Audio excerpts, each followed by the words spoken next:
Salut. Des mots super intéressantes par rapport à un agent d'AI que j'ai fait. Donc, en gros, le but, c'est simple, c'est de connecter l'intelligence artificielle au SharePoint à une banque de fichiers. Donc, les fichiers auxquels je veux qu'on ait accès, c'est ceux-là. Donc, des démos qui sont surtout des vidéos puis des transcripts. Puis, des plans de cours. Donc, n'importe quoi que je mets là, j'aimerais ça pouvoir interagir avec l'intelligence artificielle. Donc, petite interface comme ça, on va y poser différentes questions, puis après, on va montrer c'est quoi que ça prend pour arriver à faire ça. Donc, pourrais-tu me dire, j'ai fait combien de vidéos? Puis là, ça me donne des liens vers chacun des vidéos en question. OK, j'aimerais ça. Peux-tu me dire le top 3 des sujets couverts?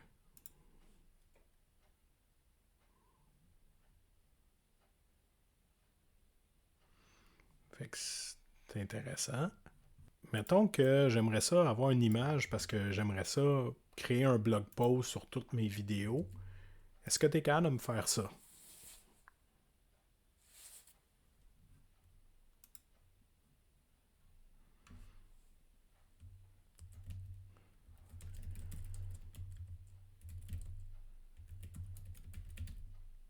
Je suis même pas sûr ce que ça veut dire, une image isométrique, on va le voir. Donc, là, c'est pour mes vidéos, mais j'ai fait également des plans de cours. Combien j'en ai?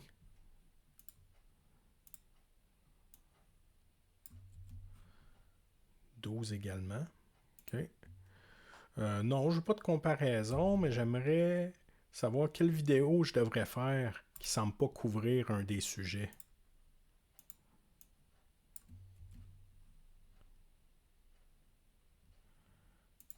Finalement, si je voulais faire un plan de cours d'une durée de 3 heures concernant Power BI, donc comme on voit, il interagit avec tous les documents que j'ai en arrière ici. C'est comme les genres de titres qu'on voyait à l'autre bord, c'est tous ceux qui sont là. Puis du moment que j'ai mis à jour, ça se met à jour également. Comment faire ça? Là, c'est assez compliqué. C'est que la première chose, il faut faire, dans ce cas-ci, un custom GPT qui, lui, est connecté à un API, qui, lui, est connecté au SharePoint.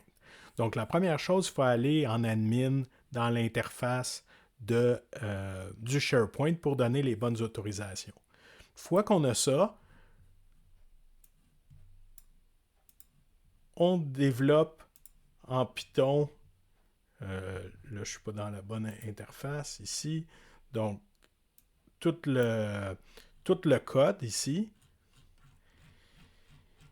qui, lui, doit être hébergé à quelque part. Donc, dans un premier temps, pour le versioning, je le mets dans GitHub. Puis dans GitHub, il y a un pont qui est fait directement à un espace qui s'appelle Render. Puis ça me donne un accès web. Donc, automatiquement, moi, j'ai un accès en fonction de ce que j'ai programmé qui est tout le temps présent, qui me permet justement dans mon code du GPT, c'est à gauche, j'essaie de voir ici, qui me permet à l'aide de code de me connecter à mon API puis de faire tout ce que j'ai fait. Donc au final, super intéressant, je suis vraiment content d'arriver à faire ça. Puis ça donne une idée du fait qu'on peut connecter de l'intelligence artificielle à pas mal n'importe quelle source de données, puis après la primer ou la préparer pour qu'elle te donne ce que tu veux. Donc voilà, je vais probablement faire d'autres projets là-dessus, puis j'espère que je vais pouvoir vous en parler. OK? Ben, à plus tard.